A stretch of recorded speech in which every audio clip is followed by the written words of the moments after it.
Great to have y'all in here this week. I was about to say this weekend. Speaking of this weekend, Sunday was incredible. I do not know if y'all got to check that one out, but man, it was such an incredible all the conversation, the flow, the music, the opening, the closing. It was an incredible experience. As a matter of fact, Akron, Ohio is in the building. All right. Y'all know every time I see Ohio, I gotta shout it out because, I spent so much time in the Cleveland area. My former mentor had a church in Akron, Cleveland, and there was another area, Canton, Akron, Canton, and Cleveland. Indiana, surrounded by Christian nationalists. Wow.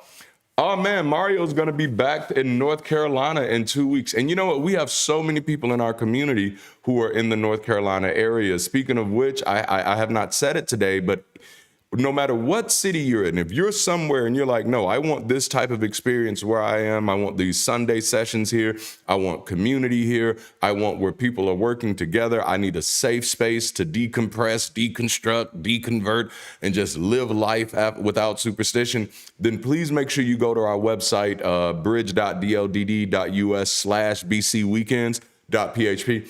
We'll drop that link in the chat, but please go there and let us know that you're interested. The more interest we get in these areas, we already see where we have people at on our map, but the more interest we get in these areas, the quicker we can get things going. What we'll do is we'll get you on our email list and we'll keep things rolling right along.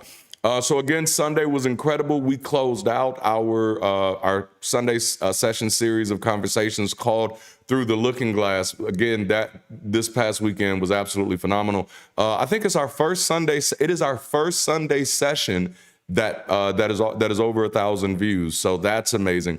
And we're launching a new Sunday session series this weekend entitled Disagreement Therapy, which I think y'all are kind of seeing some of the graphics for that in place already. And that's going to be exciting. That's going to be exciting. Woohoo! Fire! I love it. And yes, we are, man. Like we're over 15,000 subscribers right now, and it's crazy. At the beginning of this year, I told my wife, I said, you know what?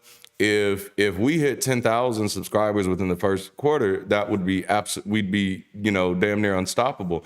And I said, but I don't think that'll happen. That's very unrealistic. And I said, it's hard to predict because our growth so far has been unrealistic. So I don't know what to predict. And sure enough, not only have we hit 10, we've hit 15, and we still got 2 more weeks in this quarter to go. And so we'll see where this thing goes. So we'd love to see you back this weekend for Sunday sessions. Again, we're starting that new series, Disagreement Therapy, and I promise you this one is going to be great. Also, I don't know what you do every morning, but join me, Ryan Koltastic, and Chris Mallard over at the Daily Atheist Morning Show. You can get a few laughs in, a few political conversations. Man, I'm telling you, it gets a little weird over there. But if you're looking for an early morning laugh, please check it out. All right, now I have to mention, and Kyle just mentioned it in the chat, I have to mention, today I did a video on Christian nationalism, how to stop Christian nationalism. This is a secular resistance playbook. This is a playbook, man.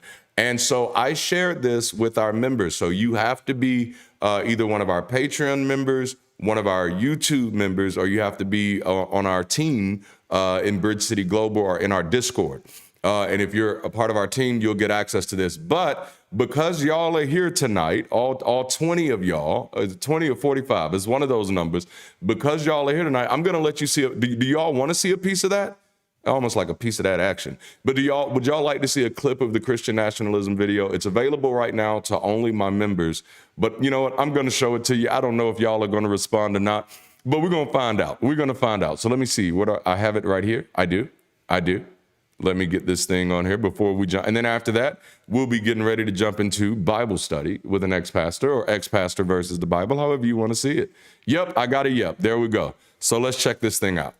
Throughout history, we fought against the gods. We defied superstition. We fought against kings. We overthrew tyranny. And yet here we are in 2025, forced to fight again. Not just against gods, not just...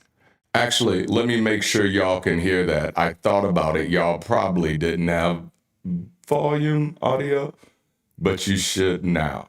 All right. Ooh, jaw drop. Okay. I'm going back. I got to remember which one it was.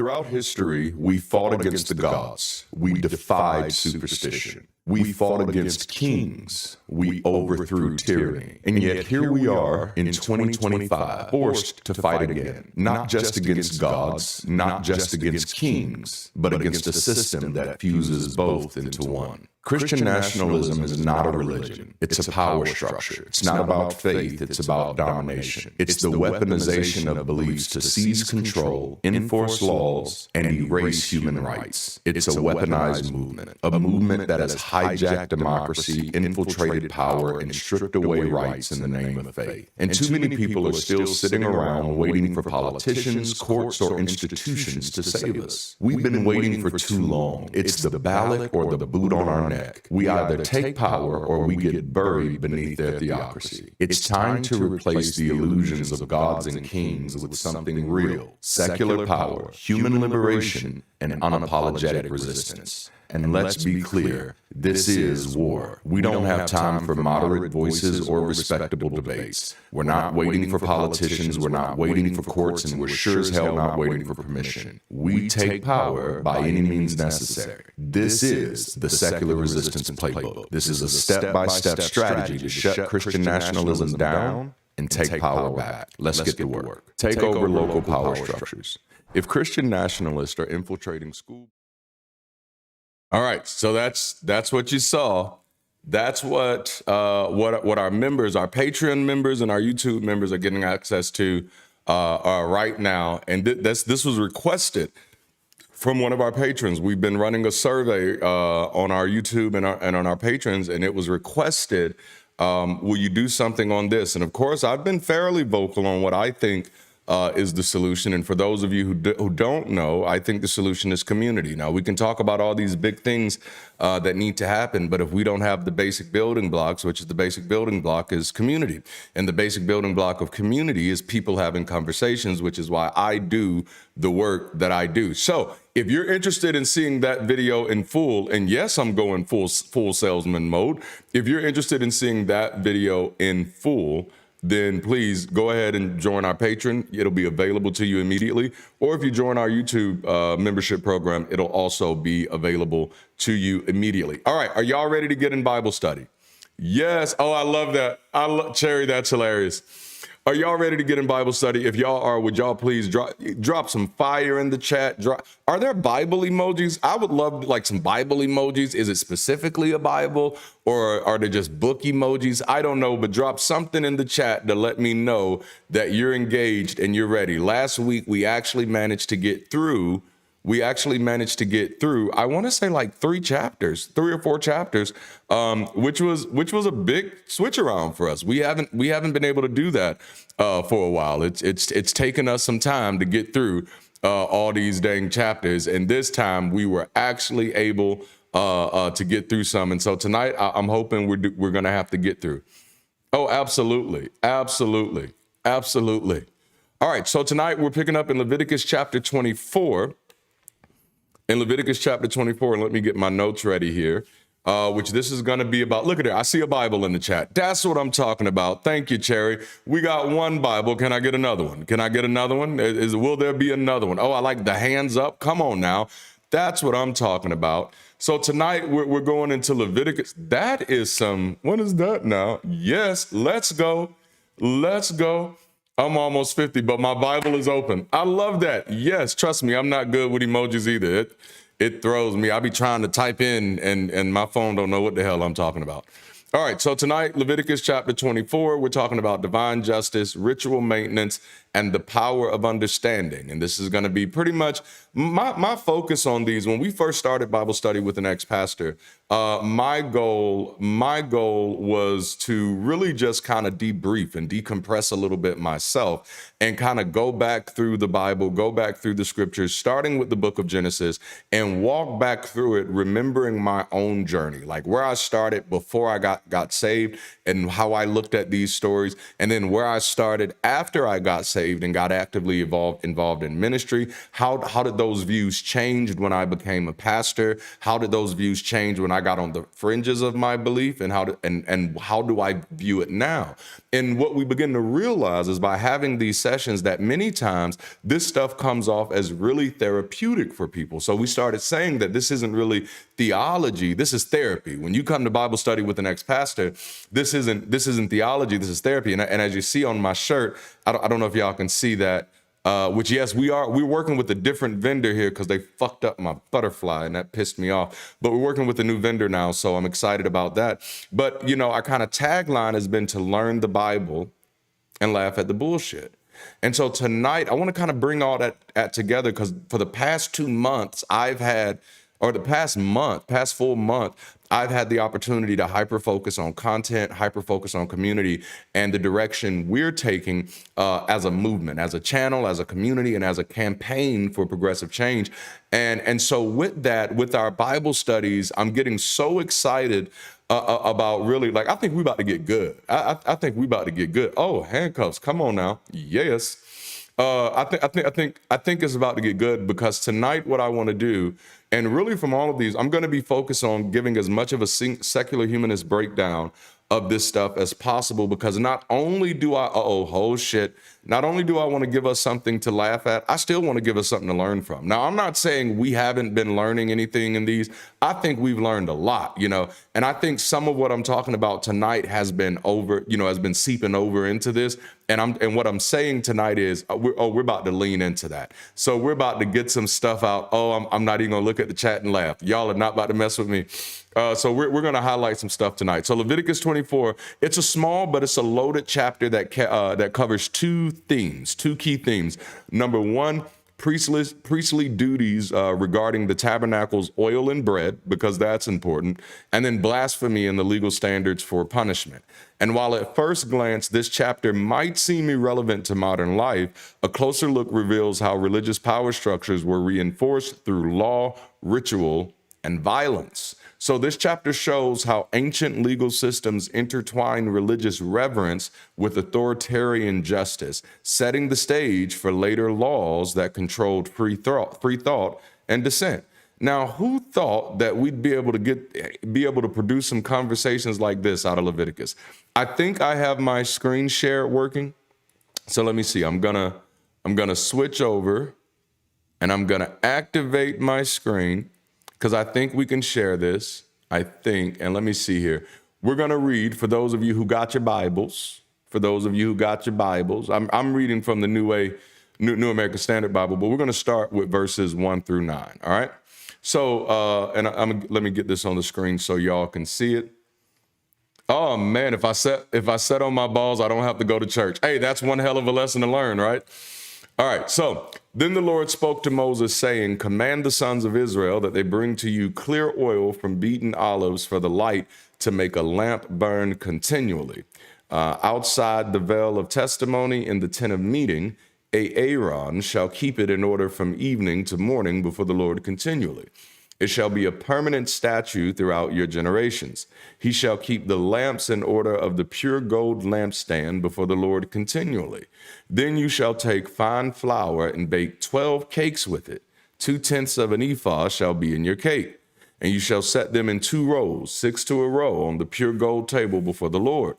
You shall put the frankincense on each row, so that it may be a memorial portion for the bread, an offering by fire to the Lord. Every Sabbath he shall set it in order before the Lord continually. It is an everlasting covenant for the sons of Israel, and it shall be for Aaron and his sons, and they shall eat it in the holy place, for it is most holy to him from the Lord's offering by fire in his portion. All right, so let me get over here. I think I can take this off the screen now, which is going to be really neat. I like messing around with this. But one of the first things we see here, and I want to call it out just right there in verse 9, Rainbow Wrath, welcome in. Welcome in. The first thing we see here is something that I've called out in the book of Leviticus before, and it's something that I've mentioned both while we were going through the book of Genesis and the book of Exodus, is that the Bible is not necessarily ambiguous about what these offerings are being used for, right? It's pretty clear. It's only poop bread is fire. Yes, it's only clear when we have these ideas about the Bible that aren't necessarily present in scripture themselves. And so many times, like because we have these very superstitious ideas about what the people in the Bible believe, many times because we've interpreted the Bible through a Christian worldview or a Christocentric worldview. So we've taken everything in the Bible out of its context, out of its culture. And to be honest, I'm not 100% sure that the people who composed the Septuagint weren't the people who were disconnected from the original context themselves, but that's a whole nother other conversation. But because we do that, I think there's certain things that we miss in the text. And one thing that has been absolutely clear throughout all of these is that it was pretty damn clear that the offerings were for the priests. Like, it was pretty damn clear. I mean, God is using this language like it's a sweet smell and all of that shit, but there's always this idea, which we just saw again in verse 9, that this is for the priest. Man, ooh, wow. Oh, that's beautiful. That's beautiful. That's beautiful. Almost 40 years ago. Wow, I love that. I love that. Man, I love that. That's always exciting to hear, that people are finding their freedom, breaking away, and then just learning how to live in that freedom. I often tell people, what's up, precision? Letting people know that, letting go of leaving religion isn't just a letting go. It's also a getting up, right? Just having a world where a whole bunch of people are letting go, that's nice. But what we really need are some people who are also getting up. We need more and more people who are getting up. That's the only way we're really going to be able to make a difference. And it's actually going to be able to mean something. Right? All right. So the rules that we get introduced to in Leviticus 24 is, number one, keeping the eternal light and the holy bread, or some people call it the show bread. And when I think of the eternal light, I don't know if y'all's mind went there, but my mind went to Snowpiercer. Because didn't Snowpiercer have to have like an eternal engine or something? We're ultimately, which is interesting because we're ultimately dealing with some type of, I don't know, like what, perpetual energy type of thing. Because it's like this light that never goes out, but of course it keeps yeah, that's right. We need more getting up. That's it, man. Getting it up. Yes. And so the Israelites must provide pure olive oil to keep the tabernacle lamp burning continuously. And they have to have 12 loaves of sacred bread, and they must be placed before Yahweh every Sabbath. Every Sabbath, they got to have these 12 loaves of sacred bread and this pure olive oil. Now, the eternal lamp, from a symbolic perspective, that's what it was. I thought it was the eternal engine. Yes. Took me 40 years to begin my journey to freedom from religion. Man, it took me damn near 30. So I get it. I thought it was the eternal engine. Yes. So you got these 12 loaves of bread that you got to take to the priest every Sabbath. So this is weekly. Now, this is on top. Remember, there are all of these sin offerings. Which, the one thing that I try to remind people of, which this is not me trying to make an excuse for religion, please don't see it that way, which I don't think religion needs any excuses from me at all anyway. But what I want people to see is that at this moment in the Old Testament, you're not looking at a religion, you're looking at a polity, you're looking at a nation. So you're looking at a government. And so, yes, while churches do use this system, and we know it as tithes and offerings, right? But also nations use this exact same system. That's some of the hypocrisy to me that I see on things. And I just like, what? But no, like what you're seeing, the people in this text at the moment right now, they would not see themselves as a religious group, right? That would be anachronistically imposing our worldview and what we've learned about, 3,000 years of human civilization. And of course, human civilization is longer than that, but it's what we've learned from the past 3,500 years that we anachronistically impose on many of these stories. And so my argument many times is that these people did not see themselves as a religious institution. They saw themselves as a polity. They saw themselves as a nation state. They saw themselves as a sovereign group of people, So they saw themselves, in their mind, they're the United States, except for there's only, they're the 12 colonies, minus one. They're 12, well, they had a 13th colony. Those are the Levites, So what you're actually seeing here is a taxation system, right? And this taxation system is no different than, like, we still use this same exact type of taxation system. And I'm no way implying that we got it from them. This has been a part of human history for a while. So like right now, if you break the speed limit, you will be taxed. It's called a fine. You know what I'm saying? If you break a more heinous law, you could be taxed in all different ways, right? So this is their taxation system, which is the funny thing about believers, because believers, they're supposed to be the closest to the book, and they don't understand that, this is their taxation system, right? All right, so, but the eternal lamp is supposed to symbolize God's presence and priestly authority. This is and ensuring a constant ritual that reinforced obedience.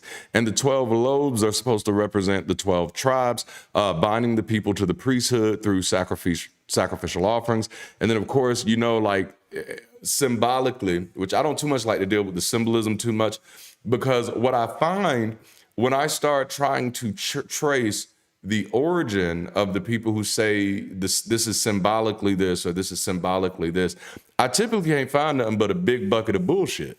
And so I don't really like leaning into the symbolism too much, but we know that from a numerological perspective, 12 is supposed to represent, divine order or divine administration type of thing. And so only really punish the poor as wealthy. That's my absolute stance on it, is that fines really only punish the poor. Fines are a poverty tax. They're a poverty tax. So we think about things like speeding.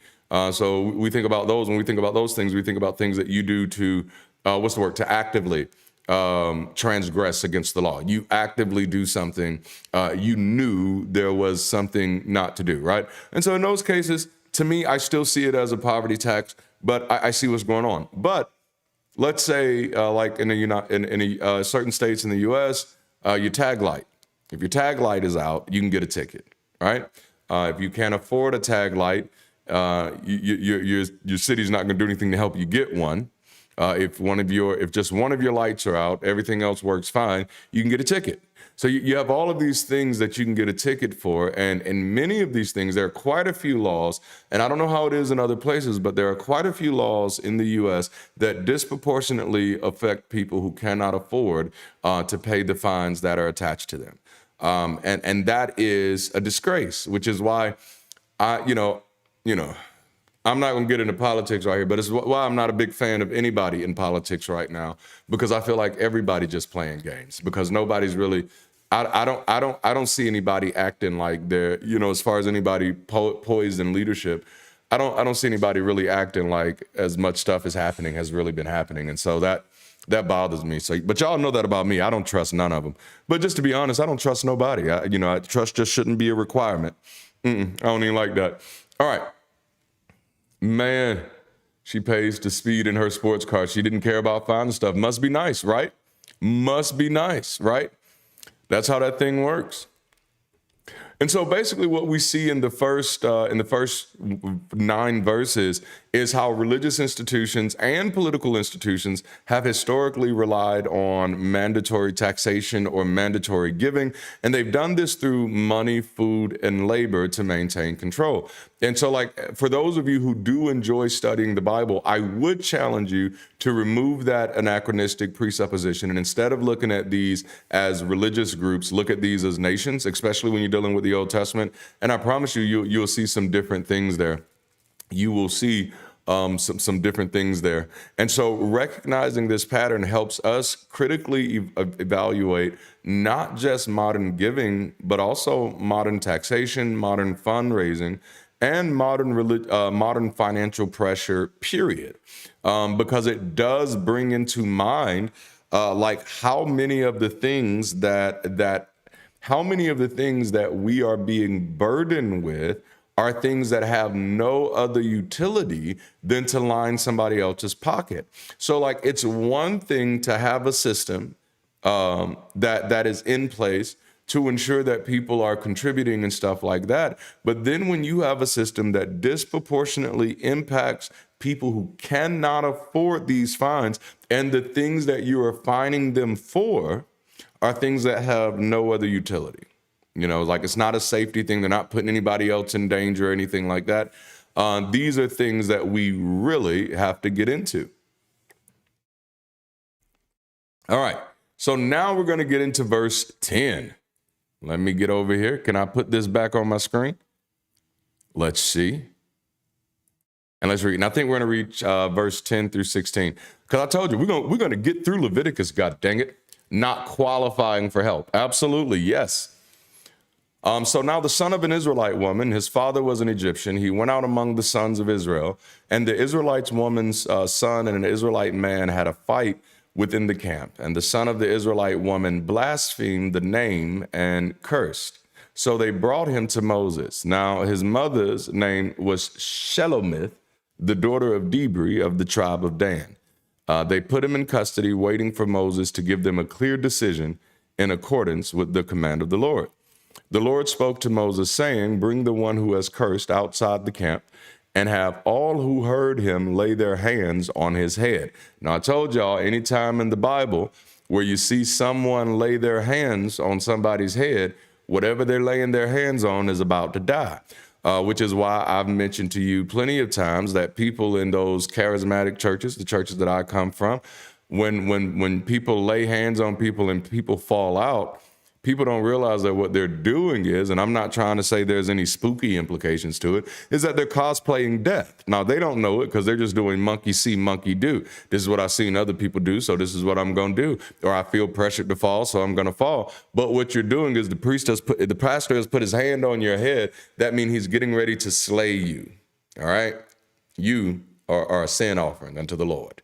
So they're cosplaying death. But so in this case, they're laying his hands on his head. So we already kind of know what's getting ready to happen there. And he says, then have all the congregation stone him. And he says, you shall also speak to the sons of Israel, saying, if anyone curses his God, then he will bear the responsibility for his sin.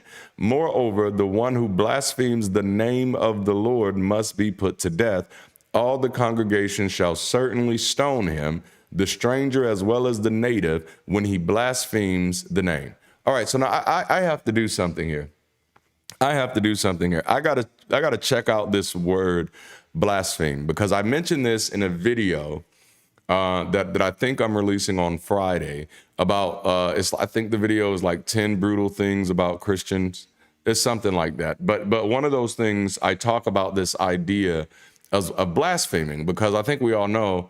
Well, if you come from a Christian background, I don't want to make that assumption, but blaspheming the Holy Spirit is the unforgivable sin. And apparently in this case, also blaspheming the name is, I'm guessing that's unforgivable, because you're immediately getting stoned. So that seems like a do not pass go, do not collect $200 type of moment if I've ever seen one. You know, that's what I'm thinking. But what I'd like to see here is I'm going to go into the tools, and we're going to look at, because I think y'all can see this now. I do want to see the names, so let me open that in a new tab. But it's blasphemed that I really want to see. And so look at it. This is Nakab. I don't know if y'all can hear the audio if I show it, if I play it.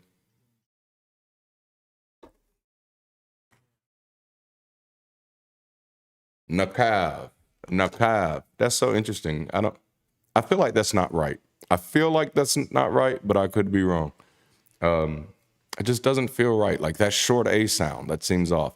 All right, curse, express, blaspheme, bore, name, pierce, appoint, holes, pierce through, strike through.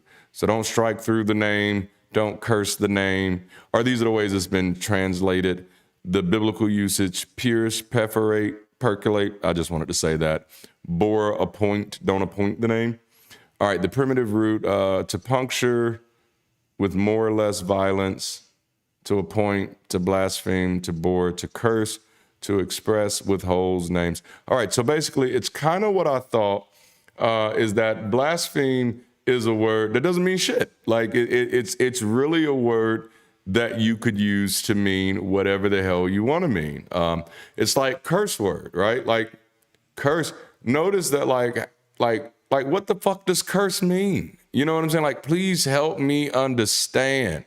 Like, oh my yeah, curse the name, I guess. Like, you know what I'm saying? Like Jesus fucking Christ type of thing. You curse the name. But I you know, if I was trying to take it literal, like I'm not cursing the name unless I say fuck Jesus. You know what I'm saying? Like fuck man, fuck him. Fuck him. He gonna eat his own cornbread. Fuck him. Fuck you. You know, like that, you know, fuck the Holy Spirit, just in case, you know, I got to make sure it get all technical, got to cover all the bases. But you know, so this is interesting. In shame, why did I pull shame? What was the word that shame came from? You know, you just got to let them know, you know.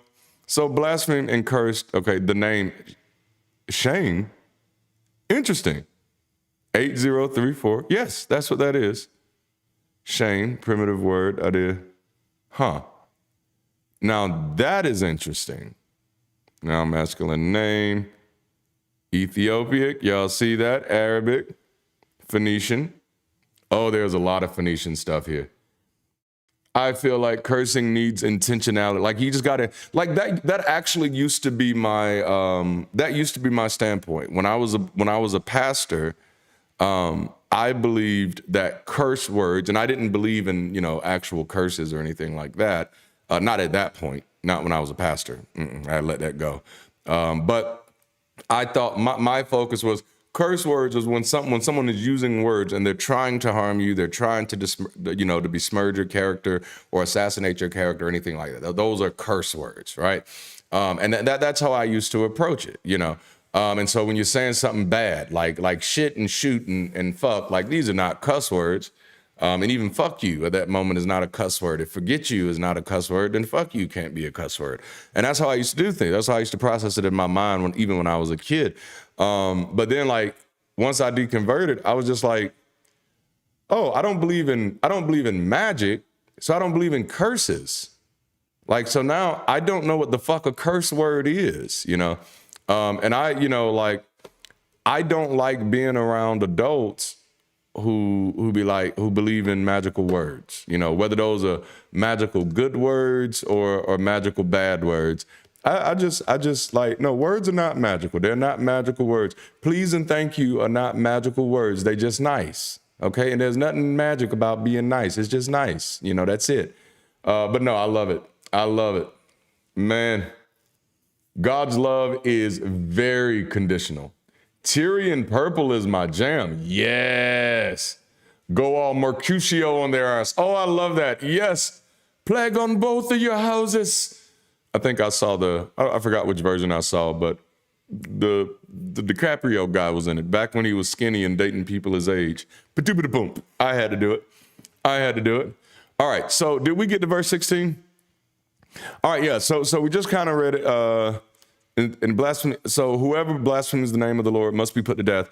All the congregation shall certainly stone him, the stranger as well as the native. When he blasphemes the name, he shall be put to death. Now, something that was very interesting about this that I didn't expect to cross over, and I didn't plan on talking about tonight, but we see it here, and I'm just kind of thrown by it a little bit, is that the text says that you should, it's interpreted the name, but the word is shame. So I don't, like, now I feel like there's a whole nother other story back there. You know what I'm saying?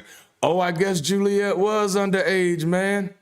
Right? I'd 100% go Harry Potter on your asses. I don't know anything from Harry Potter. Like my Excelsius Alka-Seltzer. You know, like, I don't know. It's something like that. It's something. But so I don't know what blasphemy is. And I've been trying to figure it out for years, because I remember when I was a teenager, I was trying really, really hard to make sure that I had done absolutely nothing to blaspheme the Holy Spirit. And I'm like, what does that even mean? You know, you can't grieve the Holy Spirit. You can't blaspheme the Holy Spirit. And then now you cannot blaspheme the name either. And I'm like, motherfucker, do you know how many names you got? One day you're El Shaddai, one day you're Yahweh, one day you're Jehovah Tsidkenu, one day you're Jehovah Nisi, one day you're Jehovah Rapha, you know, and you're Baal sometimes and you're El sometimes, and then you pretend to be Elohim. You got so many fucking names, and then, you know, nobody wants to really say your name, and it makes you feel like the people in the beginning didn't even know your name for real, as if they stole you from somebody else and then pretended like you were their God and you really wasn't their God. But that's a whole nother story. I'm not going to go down that conspiracy theory rabbit hole. But the point is, this is how they get you. I said all of that to say, this is how they get you. And as I said, my point isn't just to show us what they did in, you know, Leviticus times, because again, fuck them. This is live. I can say what I want to say. This is Leviticus time. I want you to see how this is the same type of complexity that governments use today to manipulate people. You know, they make tax codes and legal codes so complicated, and then it's not mandatory to be a part of the public education curriculum. And so then it is to have all of these words in which you cannot define. So somebody else can tell you when you violated a law and you won't know if you did it or not. So somebody can come to you right now and say you blasphemed against the Holy Spirit, and you're going to have to take their word for whatever you did. Because you must say, no, I didn't do that. And I just walked across the street. But see, you stepped on the crack when you walked across the street. And by stepping on the crack, you're blaspheming the Holy Spirit, because the Holy Spirit loves crack. If the Holy Spirit loves anything, he loves, and I mean loves, crack. Absolutely. You know, I don't know why we went there, but it felt right to talk about crack when you're talking about stuff like this. That's right. If they can control your language, they can control how you think. We think with words. And so then what you do with that word blasphemy, damn, this is good. All right. So then what you do with that word blasphemy is the same thing you do with the word God when you're inculcated in that system. Anything that happens to you, right? Anything that happens to you that you can't explain is God, right? So anything that happens to you that you can't explain is God. So when people have given you these words like blaspheme and curse and do not grieve the Holy Spirit, now any negative thing that you don't have an understanding of, you may be tempted, or someone else may be tempted to manipulate you into thinking, well, that's blasphemy. That's blasphemy. And so I don't like the blasphemy thing. The damn network is in the building. All right. So the story here, and I do want to highlight some of the nuances here. There's a half Israelite, half Egyptian man. He gets into a fight and he curses Yahweh's name, which this is a real somebody, right? Like, he's getting in the fight. Like, how many people you know in a fight still talk like Mr. Rogers while they in a fight? You know what I'm saying? How many people you know when they in a fight still talking like Reading Rainbow? No, at the beginning of that fight, I may start like Reading Rainbow, but 5 seconds into that motherfucker, I'm full blown Rick Ross. Let's go. The devil is a lie. Huh. Bitch, I'm the truth. You know, it's that type of shit, you know. But so he's in a fight. The fight gets good. He's cussing like, motherfucker, I wish you would. You know what I'm saying? He's going off on the guy. And then when he does it, you know, because he's like, God damn it. You know, and he says something like that. And he blasphemes the name. And again, because the word blaspheme can mean any fucking thing. He could have said, holy goodness, Batman. And somebody could have said, oh, that's blaspheming. See, that's blaspheming, because let's be clear. The Bible highlights something here. It tells us something about this brother here. It gives us some information that's not 100% necessary. It gives us details on this story that just seem completely irrelevant. Right? You know what I'm saying? It's like when someone describes somebody's race and you like, why did you do that? You didn't have to do that. You know what I'm saying? But that's exactly what they do here. They tell us that this brother is half Israelite and half Egyptian. You know? So I wonder if the treatment towards him, well, let's just talk about it. You know? Because the verdict that he gets, and notice this verdict is from Yahweh, via Moses, right? From Yahweh via Moses. So, and that's something I highlighted last week, and I think we've highlighted before, that if you actually give the text the benefit of the doubt and you were to read it as if you were never introduced to this God being an active character, then you could see how the God itself is actually symbolic for the people. And so many times as you get in the book of Leviticus, from the book of Leviticus all the way through the book of Nehemiah, it sometimes gets so intersect that you don't know who's talking. Is this God talking? Is this Moses talking? Or is this the elders talking? And the answer is yes. Is this America talking? Is this the president talking? Or is this Congress talking? The answer is yes. Oh, I hope that makes sense. All right. So here we get introduced to the death penalty for blasphemy. And for me, this seems to be about power, not piety. This is enforcing these type of strict laws, ensured obedience, and eliminated dissent. But I want to take that a step further. It's not just ensuring obedience; it's cultivating fear, because it's creating the opportunity to miss a mark that you didn't even know you were aiming at. You know what I'm saying? And so again, this is one of those situations that you didn't even know you could have done something wrong, and someone could come determine that, yep, this is a law that you broke. Okay? So let me give an example. In the U.S. history, there was a young man by the name of Emmett Till. Do I need to say anything else? You know?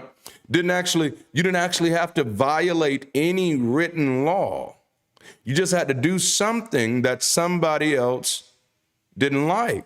See, people think blasphemy laws have never been a part of the U.S., but no, blasphemy laws have always been here. Black folk couldn't blaspheme white folk for a long time in this country. Motherfuckers, I'm preaching. Y'all don't want to talk to me out there. You know, because blasphemy laws, in whatever shape, form, or fashion they come in, are about power. It's about control. It's about stoking fear. It's about having some form of mechanism that say, hey, if they do something else that we haven't told them that they can't do, we need room to be able to do something about it. We need room to be able to do something. So no, they didn't break a law, but he whistled at this white lady. Nope, he didn't break a law, but he looked at that white man in his eye. Nope, he didn't break a law, but he had the nerve to start a business on the same street as such and so. These are blasphemy laws. The nerve. They're laws of incredulity. The nerve, the audacity for you to do anything that I didn't want you to do. Damn, this is good. And so my thinking is that this is the reason why the context highlights the fact that this bruh man is mixed heritage. You know, because the Bible does not look well on mixed heritage people. It don't even look well on people who look mixed heritage. There are two sons of the patriarchs, elder sons in the Old Testament, in the book of Genesis, who were both supposed to have the birthright. And God let them be robbed of their birthright. Both of them.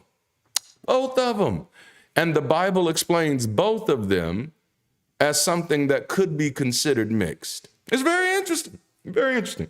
All right. So to get some understanding from here, yep, blasphemy means saying the wrong thing to the wrong people. Yep. And yes, Rainbow Raft sounds an awful like how the government is handling social media and news and press right now.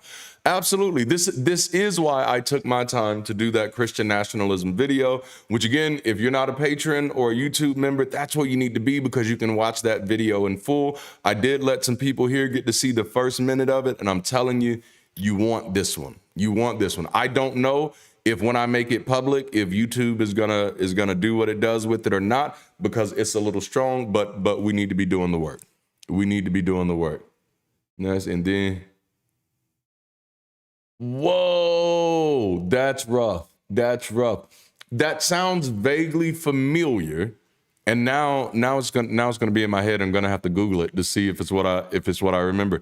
Yikes! All right. So. And of course, blasphemy laws, and if we're not careful, we could be headed that direction right now. in the U.S. But the thing is, like, that's important. And I mean that should be like absolutely important. We should not be going that direction. But what I also want to say is that it should have never having to take us to get this far to realize it's a problem. And this is why y'all know I've called out one of my biggest issues with us as humanists right now, especially on this side, is that we seem to be American humanists and not global humanists. Because if we truly were global humanists, we wouldn't just be concerned about blasphemy laws now that we might be faced with them in a few years from now, but we would have been concerned about blasphemy laws as long as they were a thing anywhere, because there are several nations right now that do have blasphemy laws in place. I just love how America loves to quote Dr. King and all these other folk, but don't actually like to stand on these words. What is it? A threat to justice anywhere is a threat to justice everywhere. The reason why we're dealing with authoritarianism rising in the U.S. right now is because we have not only tolerated it in other nations, but we have fucking applauded it and in many cases supported it. And now, in the words of one of my mentors, the chickens are coming home to roost. Y'all know the reference. Y'all get the reference. I'm sorry. Oh, I like that. Blasphemy is a crime invented by egos large enough to get offended on behalf of a God small enough to be. Bars. You know what I'm saying? Damn it, I love that. Oh, man. Oh, man. I like that. Whew, this is good stuff. This is good stuff. Okay. All right. All right. So let's keep on. Let's lock in low. Let me get us back. Let me get our scripture back on the screen. Who knew we could have these type of conversations with Bible study? Right? Now, this next section should be fairly familiar. I think we're back on the screen. Yes. All right. Man, yikes. Sow the lightning, then reap the whirlwind. Ooh, look for me in the whirlwind. I am. Yeah. All right. So now if someone takes any human life, he must be put to death. But the one who takes the life of an animal shall make restitution, life for life. If someone injures his neighbor, just as he has done, so shall it be done to him. Fracture for fracture, eye for eye, tooth for tooth, just as he has injured a person, so shall it be inflicted on him. I think I saw this in Saul. Wasn't this like Saul 4? Was that what he did there? I'm just saying. So the one who kills an animal shall make restitution, but the one who kills a person shall be put to death. There shall be only one standard for you. It shall be for the stranger as well as the native, for I am the Lord your God. Then Moses spoke to the sons of Israel, and they brought the one who had cursed outside the camp and stoned him with stones. So the sons of Israel did as the Lord had commanded Moses. Now, this is a very interesting pivot in the conversation. So we started... And let me take this off. We started talking about this guy, at least at the descending point, talking about this guy who had got in a fight. And then after this fight or during this fight, he curses. And then some people hear him curse. And apparently he doesn't just curse, but he curses the name. You know what I'm saying? He curses a name. Right? Isn't that crazy, Muttley? If you kill an animal, you have to pay a fine by killing more animals, because that's how you pay fines in this world. At that moment, isn't that like the priest getting a 2-for-1 deal? Because I'm pretty sure like the priests are the ones who go out there and collect the dead animals. Man, that's crazy. So, and it starts off, he's talking about, if you accidentally, you curse the name, Moses says, I think we're going to have to stone him. And then he says, oh, yeah, now, if you kill anybody else, you got to be put to death. If you injure somebody else. And so it's almost kind of like a justification, but the justification doesn't come. You know what I'm saying? Moses says, hey, this dude blasphemed the name. Now we have to stone him. It's just like if somebody kills somebody, we'd put that person to death. If somebody injures somebody, we'd injure that person. If somebody took somebody's animal, we'd make them, do something else to their animal or whatnot to pay for that animal. And so if you say something that God doesn't like, we kill you. See, one of these things is not like the other. You know what I'm saying? You see, like, oh, no, I don't like this. Yeah, and of course, this law here applies to both Israelites and foreigners, which is one of the things that's called out. The law follows an ancient legal principle known as lex talionis, which basically means equal retaliation. We pretty much say eye for an eye, tooth for a tooth, vote for eye for an eye, tooth for a tooth. Vote for me and I'll set you free. Rap on. I feel like something's wrong about those words, but it's close enough. But the idea here behind the other civilizations that had these type of laws was to limit excessive revenge. So the way that we typically focus this, and maybe some of y'all are smart, so you probably never made this mistake, but the way that I have approached this the majority of my life is this was retributive. Retributive? Yeah, we'll go there. It was retributive, retributive, retributional, retributive, that this was retribution. So it was like, if somebody kill your person, you can go kill their person. But from my understanding of other civilizations, it was actually the opposite. Of course, we use it as retributive, but it was actually the opposite, which was to limit excessive revenge. And so the thing was, if someone kills you or someone kills your person, the most that could be done was that other person can be killed. If someone takes out an eye, the most you could do is take out that other person's eye. Now, isn't that amazing that that's where that that's where that legal system comes from, or where that legal principle comes from? But isn't it amazing how it's been interpreted for more than 1,500 years? For more than 1,500 years, we've looked at it as the retributive nature, and we've actually built much of our justice system off of that. And so, of course, because without that kind of understanding, instead of this limiting excessive revenge, it leads to cycles of retribution. And so, unlike other laws in Leviticus, this rule applies to both Israelites and outsiders, which this is one of those clues, right? Just a tooth for a tooth, not an eye or a life for a tooth. Exactly, right. This is one of those possible indicators that this is how they took this law from somewhere else. When they say this law applies to foreigners and Israel, this is their way of letting you know, don't think it's strange if you see this law among other groups, right? This is almost like a universal sense, which in that sense, universal obviously wouldn't be global, but it would be for their known world, what the known world was for them. Oh, man. And then as far as, I think one of the biggest things we can take from this, from the tooth fairy is in the chat, that is hilarious. One of the things we can take from this is recognizing the flaws in our own retributive justice system. I don't know if I'm pronouncing that right. I feel like I'm putting the inflection on the wrong part. Is it retributive? That doesn't feel right. I know it's retribution, but retributive feels better. But recognize the flaws in retributive justice helps us advocate for restorative justice. And understanding how laws were used to justify cruelty allows us to challenge modern legal systems that disproportionately punish rather than rehabilitate. And the goal for rehabilitation is a noble goal. It's a high goal. And what I really want us to understand, God damn, this is so good.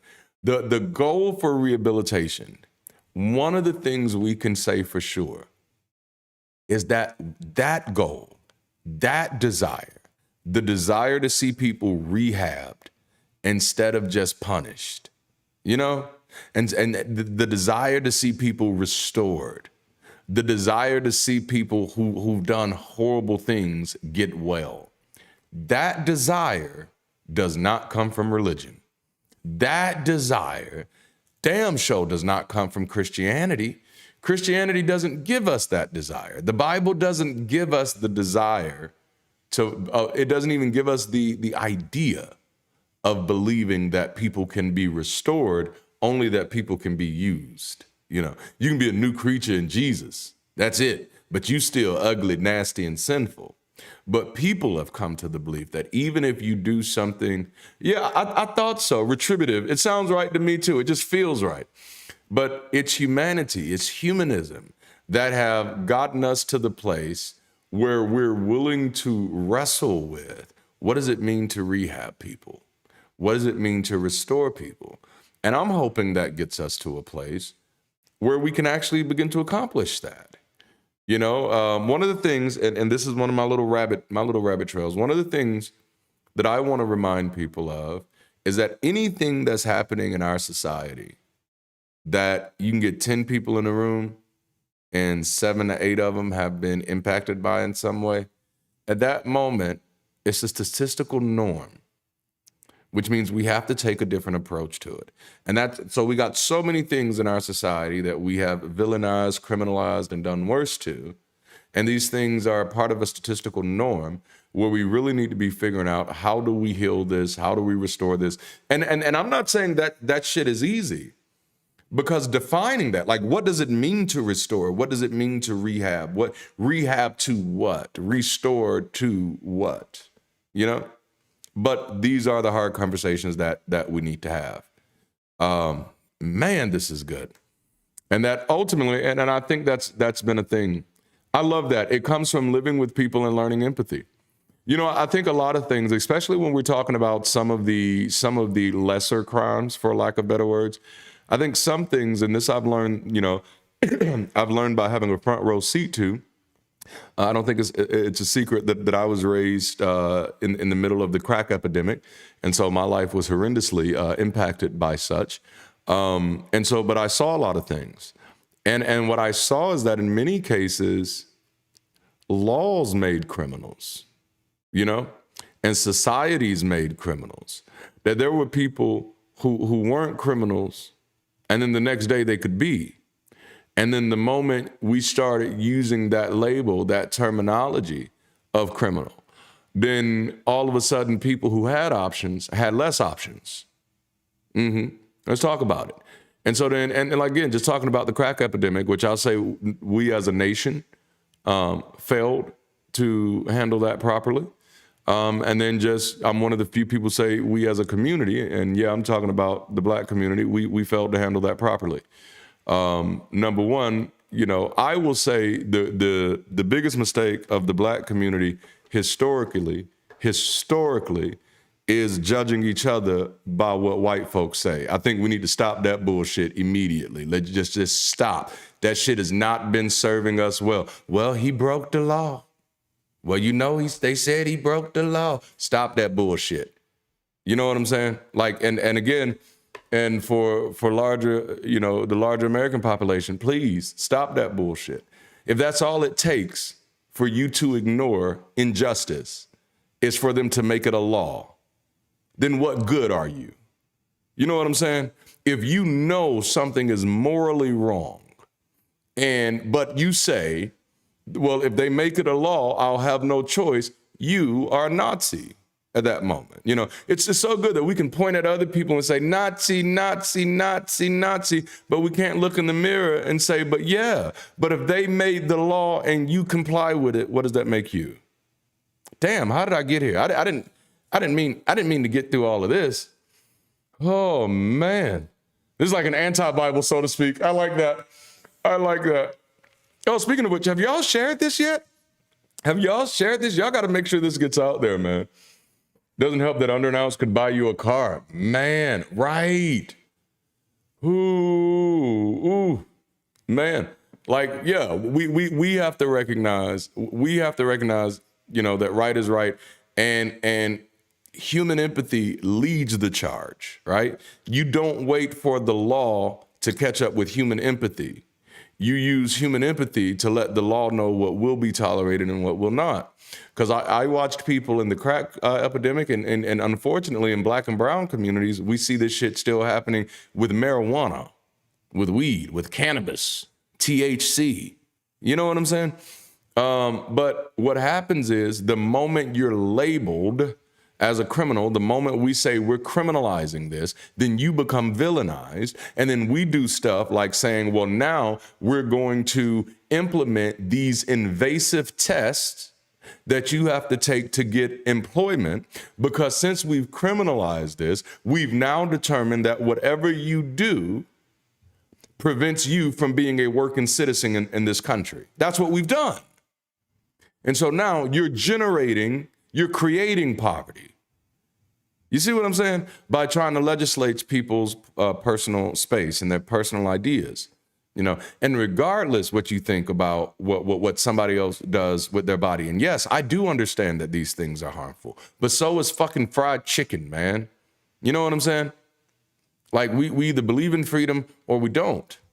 And yes, does freedom come with risks? Yes, it absolutely does. But we are too damn smart to be doing the bullshit that we're doing. We could be regulating things. We could, like, I am a fan, and I don't think this is the first time I've said it. I prefer regulation over criminalization. I prefer regulation over criminalization. If we see something that people are gravitating to, I think our obligation as a society that is trying to move forward and that is trying to support people would be trying to find ways that they could do these things safely. You know, that's all I'm saying. Yeah. Ooh. Absolutely. There must be amnesty. There should be. And I'm going to tell you this. As long as the religious people are in power, I would encourage, especially for those of you who identify as humanist and who live in areas that are controlled by these folk, lean into humanism as a religion. And I'm not saying you need to go pray to humanism or anything like that. I didn't say no bullshit like that before you try to clip me and go say I said something that I didn't say. But you can lean into it because they're going to make a lot of laws to protect their religions. You can use humanism as a religion to get some protections. And please don't let that be something that keeps us from getting, you know, protection. All right. Do y'all feel like we can get through another chapter?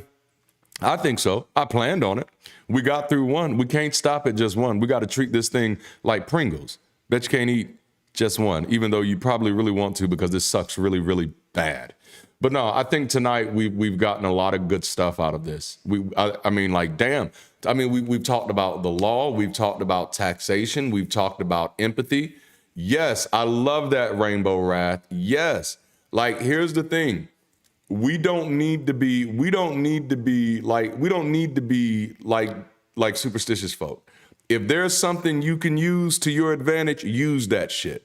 If I hear the secular community complain one more damn time about not having tax exemption, I'm gonna lose my fucking mind because we are too damn smart to be playing stupid games. Yes, you do have tax exemption because humanism is recognized as a religion in this country. You're just too fucking egotistical and simple-minded to use it in your advantage. Like, damn, like, what the fuck? Play chess, goddammit. Play chess. You know, I'm sorry. Is this good, y'all? Is this good? I saw somebody say we're on fire and hail Satan. So I tell you what, let's drop some fire and some Satan in the chat. Let's drop some fire. Do they have Satan? Do they have Satan on YouTube? Are there Satan emojis on YouTube? I'd like to say, I don't know. Fire and Satan, man. Fire and Satan. You know what I'm saying? Like, we don't need to be losing out here on purpose, just sitting on the sidelines. Well, we not gonna do that. I absolutely think prostitution should be regulated. We should not be keeping people from making money in ways that they want to make money. You know what I'm saying? It's no way to stop it. Same with pregnancy termination. Our goal should be to make it safe. What I remind people of is that anything in this country that is illegal is a fucking breeding ground for the most heinous type of activity. And so if we really care about people, we wouldn't be trying to make things illegal. We'd be trying to make things safe. You know, yes, I love seeing the little devils and the fire things in the chat. Checkers is so much easier, right? It is so much easier. Oh, man, I'm so glad that y'all are enjoying this, man. Let's see if we can get through another chapter. We're only an hour and 7 minutes in, and I spent like 10 or 15 minutes doing what was I doing? Like news and shit. And of course, after this, I'm taking all the front off. You know what I'm saying? All right. Type imp in the emergency and you'll get the little smiley one. Ooh, that's nice. That is nice. That's right. Criminalization only encourages shadier black markets. And that's when you put people in trouble. That's when you put people in danger. I see we got some super chats in here. Because I can see them as they're coming, I'm going to acknowledge them as they come through. So my unfinished journey for 222 said, Hell Nero, Darante is spitting fire. Man, I appreciate you. That's beautiful. Listen, y'all, y'all see how super chats work now? If you like to support what we're doing, that's a great way to do it. You can also join our Patreon, where you're going to get access to other stuff as well. If prostitution was legal, it would be safer. Yes, yes. Once they decriminalize it, I refuse to say, wow, man, that's funny. Yes, it needs to be like, that's why I love that. I love this community, man. Y'all make me happy. Y'all make me happy. All right, so let's talk about the sabbatical year and the year of Jubilee. We're in Leviticus chapter 25, for those of you who have old eyes like me and might not be able to see the screen. It says, Then the Lord spoke to Moses on Mount Sinai, saying, Speak to the sons of Israel and say to them, When you come into the land which I am going to give you, then the land shall have a Sabbath to the Lord. For 6 years you shall sow your field, and for 6 years you shall prune your vineyard and gather in its produce. But during the 7th year the land shall have a Sabbath rest to the Lord. You shall not sow your field nor prune your vineyard. You shall not reap your harvest. Aftergrowth, you shall not gather your grapes of untrimmed vines. The land shall have a sabbatical year. All of you shall have the Sabbath produce of the land as food for yourself, your male and female slaves, and your hired worker, and your foreign students, those who live as strangers among you.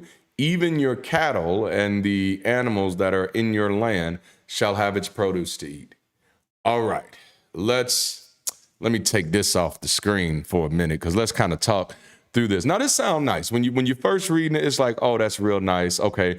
And let's just be honest, some of this is good advice. I'm not gonna play that down. There's some of this advice that has some agricultural implications. I've never been a farmer. There are some former farmers in my family. There is 1 year that they're not supposed to do anything in the land. And it's actually interesting what they do here, okay? Very interesting. Let me get where I am back. Okay, there we go. I done scrolled my screen up. So every 7th year, no crops, Every 7th year, no crops should be planted. They're gonna let the land rest, and whatever grows naturally belongs to everyone, including the poor, foreigners, and even animals, all right? So this is what this Sabbath year kind of looks like. This is a forced agricultural rest, or also even a forced agricultural reset. Legal brothel as a prostitute, they don't want to do that, but if they refuse, they lose their benefits. Oh, that's dope. That's rough. All right, so now the thing about this sounds nice. It sounds like equity. It sounds like equality. It sounds like inclusion. Because they're saying this 1 year, everybody, anything that grows belongs to everybody, including the poor, the foreigners, the animals, and the slaves. So it's almost like a lottery. You know what I'm saying? And there's actually an African story about something like this. It explains how, a West African story to be more accurate, it explains how the gods got their powers. And the gods got their powers because the big god was like, hey, I'm gonna be giving out powers today. And it's just like whoever got there first, they got the really strong powers, like throwing lightning. And then whoever got there like last, you took long, you got out of bed, the alarm clock didn't go off on time. They like got the power of papaya, papaya, here you go. Were you hungry or kind of thirsty? It's both, type of thing. And so you kind of see that. And so that's my thing. My thing here is that they're saying, well, see, they're harvesting the natural growth. So this one isn't necessarily about not harvesting. It's about not sowing, not plowing the fields, and letting just whatever grows naturally, grow naturally.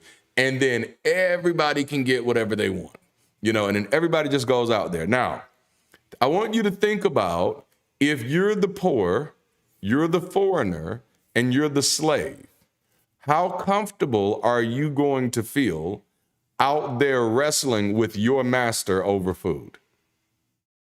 You know what I'm saying? So it sounds like equity, and it sounds like equality. But something we were on, oh, absolutely, that's what we're here for. We were on a conversation when I was on the line this past week. Someone called in and, trying to say, I don't think slavery in the Bible is that bad.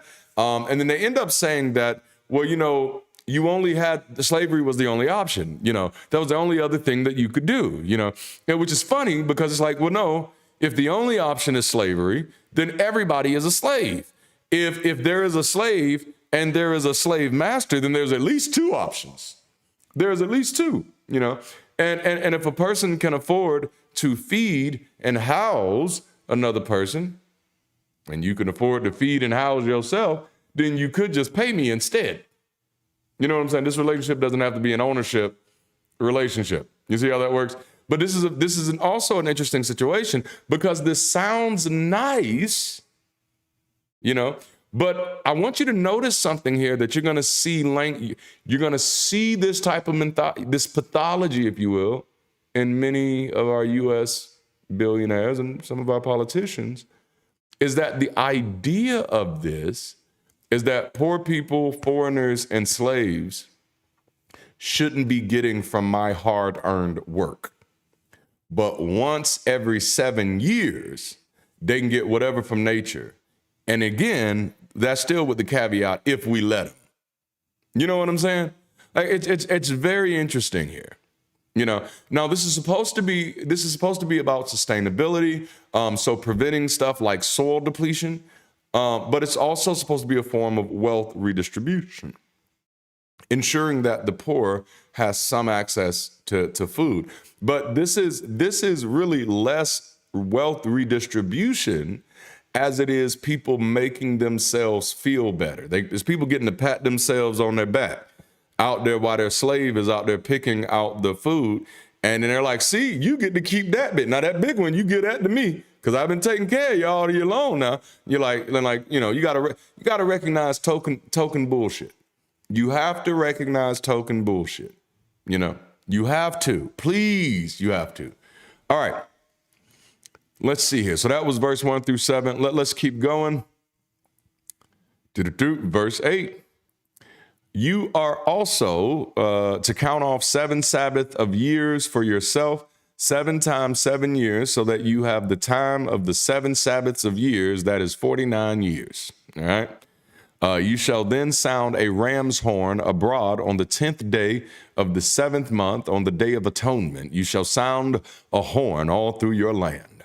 So you shall consecrate the 50th year and proclaim a release throughout the land to all its inhabitants. It shall be a jubilee for you, and each of you shall return to his own property, and each of you shall return to his family. You shall have the 50th year as a jubilee. You shall not sow, nor harvest its aftergrowth, nor gather grapes from its untrimmed vines, for it is a jubilee. It shall be holy to you. You shall eat its produce from the field. All right, I want to read a little further here, just so we can get a little bit more context. Oh, I'm not even sharing it with y'all. Why y'all didn't say nothing? Y'all probably did. I don't know. I wasn't looking. Let me share my screen again. Bam, there you go. It's back. And I'm at verse 13 right now. On this year of Jubilee, each of you shall return to his own property. Furthermore, if you make a sale to your friend or buy from your friend's hand, you shall not wrong one another.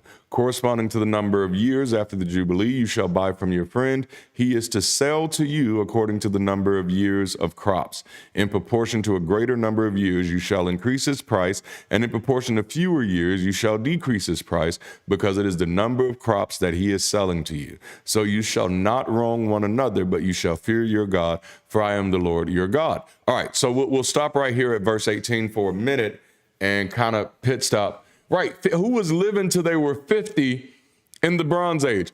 Muttley, that's exactly where I was going, man. Like, how, if this is like when you go, like if you go to prison and they're gonna give you a life sentence and they start reading off the years and they're like, you're gonna get 959 years. And it's like, you didn't even have to say those numbers, bro. You could have just said life. You could have just said life.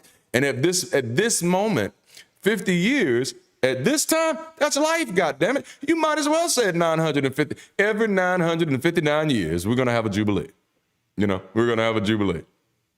And then even more suspect than that, one of the things that's missing from this Jubilee that wasn't missing from Leviticus chapter 24 is that notice in Leviticus chapter 24, the people were like, this is for the foreigners and you guys, not Jubilee.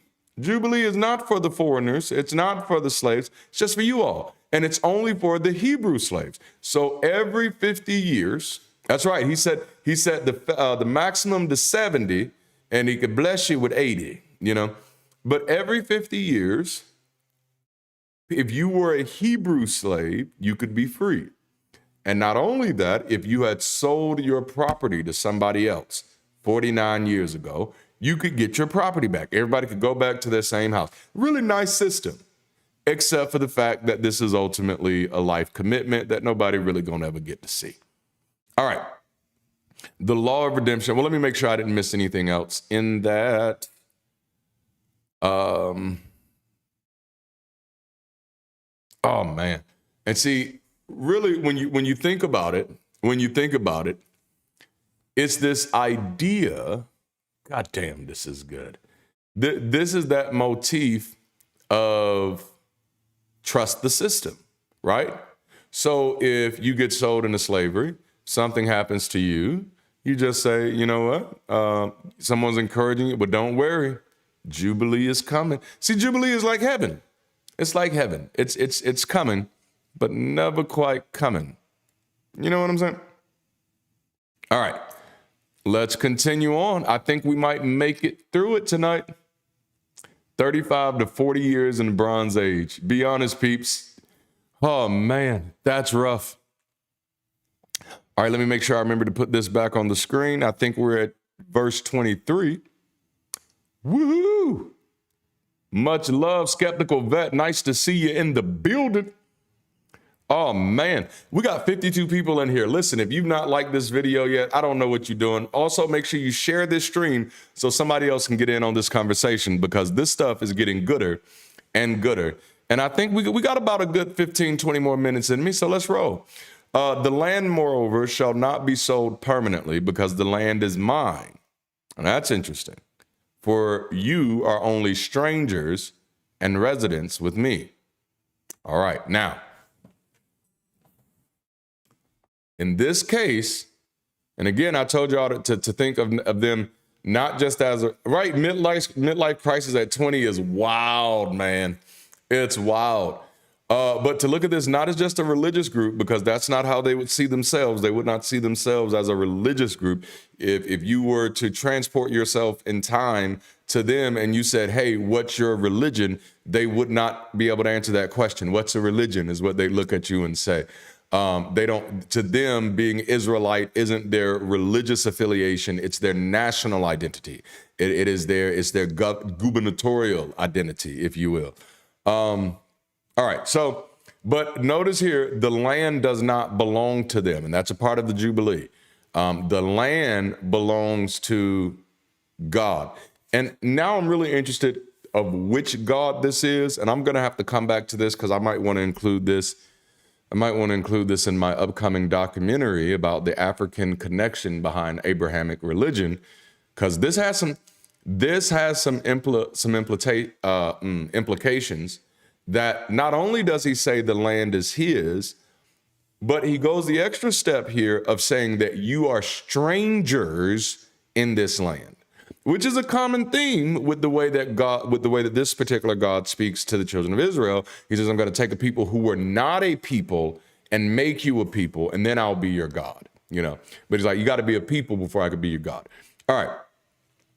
And so every piece of your property you are to provide for the redemption of the land. Verse 25, if a fellow countryman of yours becomes so poor that he sells part of his property, then his closest redeemer is to come and buy back what his relatives has sold. Or in cases someone has no redeemer, but recovers to find sufficient means for its redemption.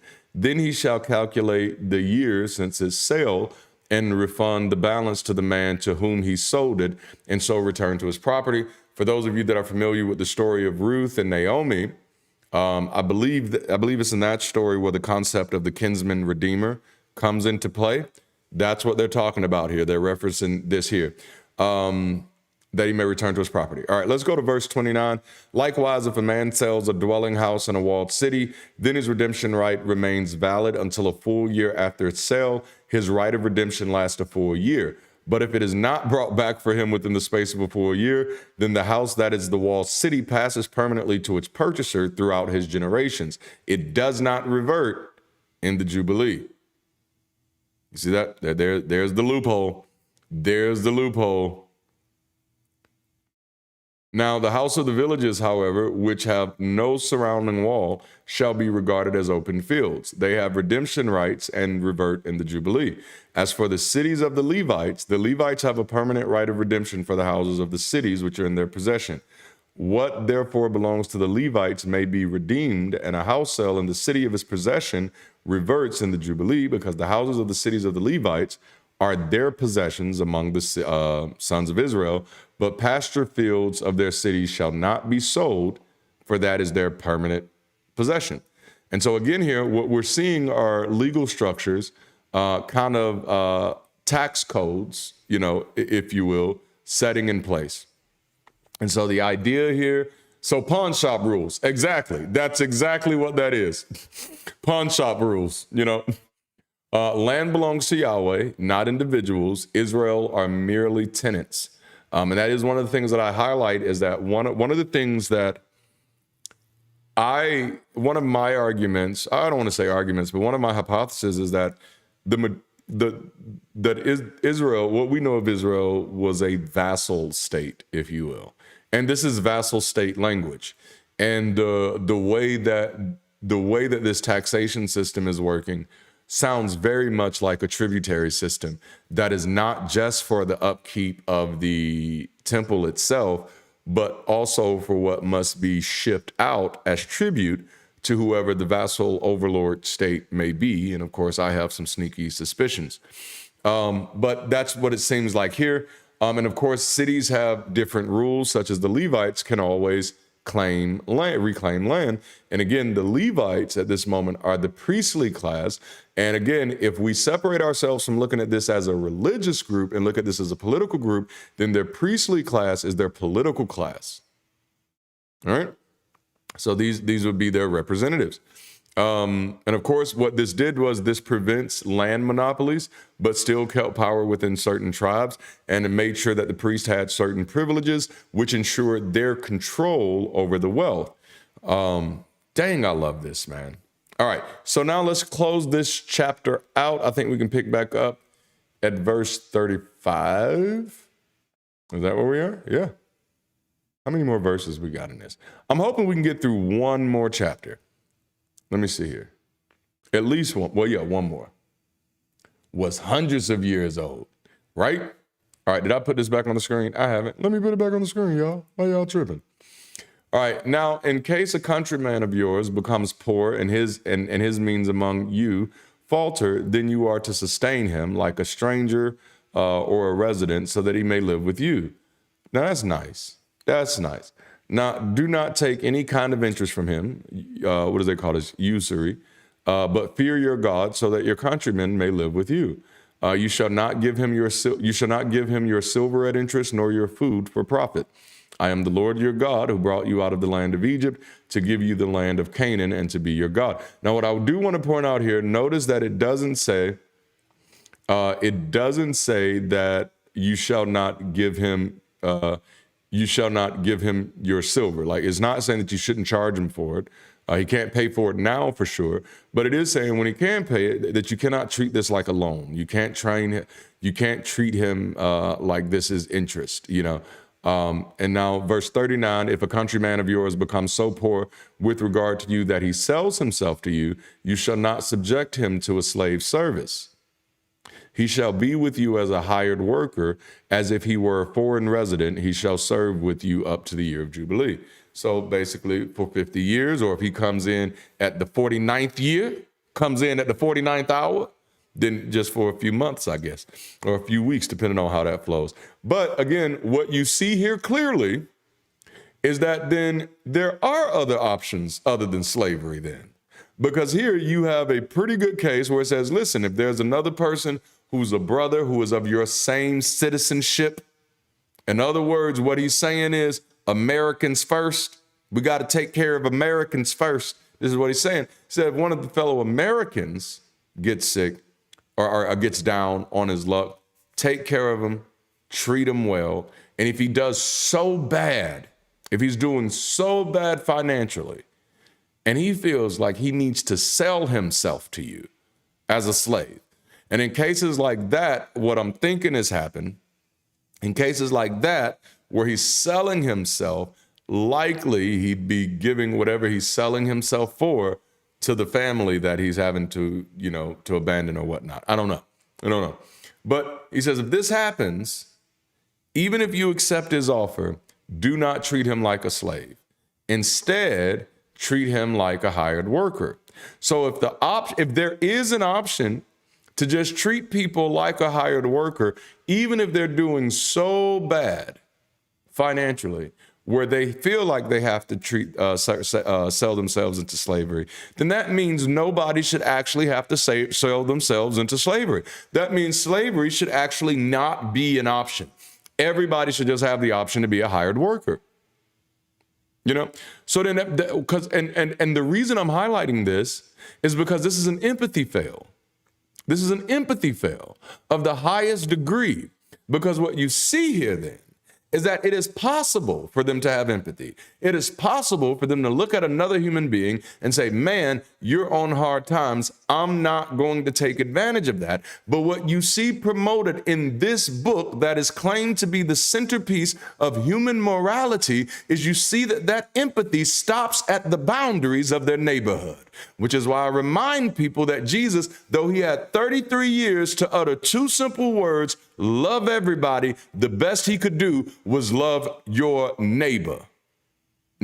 Because that's what he meant. He meant it in the Leviticus sense. It literally comes from the book of Leviticus. He was quoting the book of Leviticus when he says to love your neighbor. And as we found out a few weeks ago, that is explicitly only talking about the people in your in-group. So this, you see it here. All right, verse. I don't even know what verse I'm on because I lost all my money the day of the Jubilee, right? Oh, that's funny. All right, he shall then leave you, he and his sons with you, and shall go back to his family so that he may return the property of his forefathers. For they are my servants whom I brought out of the land of Egypt. They are not to be sold in a slave sale. You shall not rule over him with severity, but are to revere your God. As for your male and female slaves whom you may have, you may acquire male and female slaves from the pagan nations that are around you. Let's go back there. Can't just slide past that shit. As for your male and female slaves whom you may have. All right, let me roll my mouse over that. As for your male and female slaves whom you may have. This is God's. Welcome in, Gypsy. Nice to have you here. Make sure you hit that survey to let us know. We like to keep track of our first timers and our, first dayers? I don't know. What? I don't know. I can't say it. People go way back like four flats. Y'all know what I'm talking about. All right. But he says, this is a direct endorsement from Yahweh for slavery. He says, it's for your male and female slaves whom you may have. Not only can you have slaves, but acquire them from the pagan nations that are around you. Now, that's another word that people use. And in most cases, it's a word that I don't like the way that anybody uses it. So let's see, what is it being pulled from here? And here it's pulled from a phrase. Let's see what it is. Can y'all see my screen? Yeah, it's sad that people will defend this bull, man. Apparently from the same root. It's used as nation, heathen, Gentiles, people, nation, people. Oh, goyim, nations. Goyi, nations, just means nations. Just means nations. Just means nations. All right, so the word that gets translated pagan here, the word pagan is actually, I think the safest way I can say that is a superimposition. It's an imposition on the text That word is not needed there at all. So it doesn't matter if at this moment, and damn, I guess you just think about it a little bit. All nations other than them would be pagan.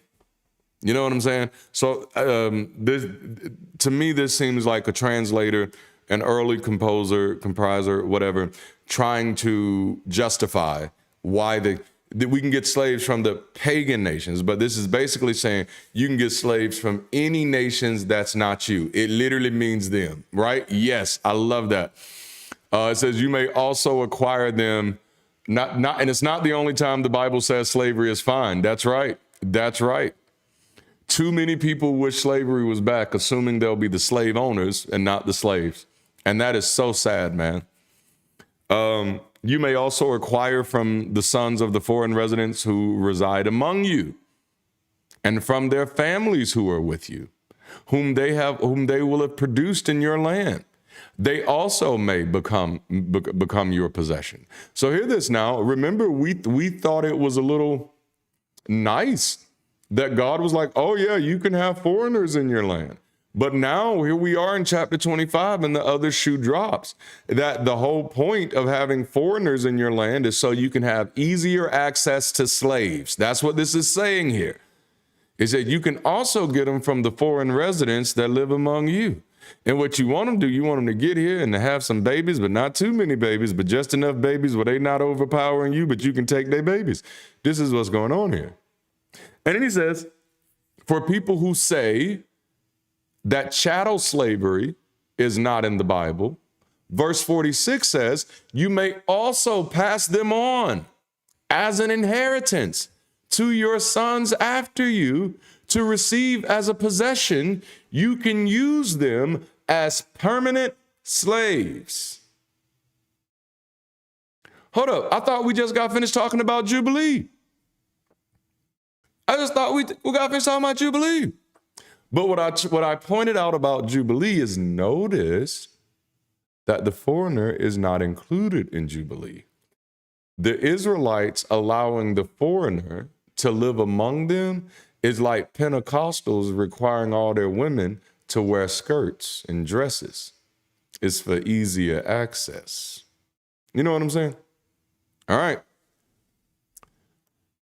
Damn. So Leviticus 25:46. Remember that. Etch a sketch that shit on your forehead. You know? And it's really just this whole chapter, God damn it.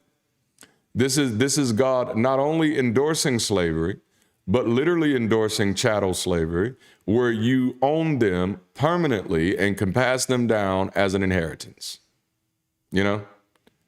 Next time, the next apologist you hear on this bullshit, you just punch them in the throat. I mean, just throat punch them, just real good. That's the only way they're going to stop doing that shit. All right, let's see if we can close this chapter out. Now, if the means of a stranger or of a foreign resident with you becomes sufficient and a countryman of yours becomes poor in relation to him and sells himself to a stranger who is residing with you or to the descendants of a stranger's family, then he shall have redemption right after he has been sold. One of his brothers may redeem him. Or his uncle's son may redeem him, or one of his blood relatives from his family may redeem him, or if he prospers, he may redeem himself. Interesting. He then, with his purchaser, shall calculate from the year when he sold himself to him up to the year of Jubilee, and the price of his sale shall correspond to the number of years calculated. It is like the days of a hired worker that he will be with him. In other words, he has to pay for the work that he did. Math pig. He has to pay for the work that he did. But a few years remain until the year of Jubilee. He shall so calculate with him in proportion to his years.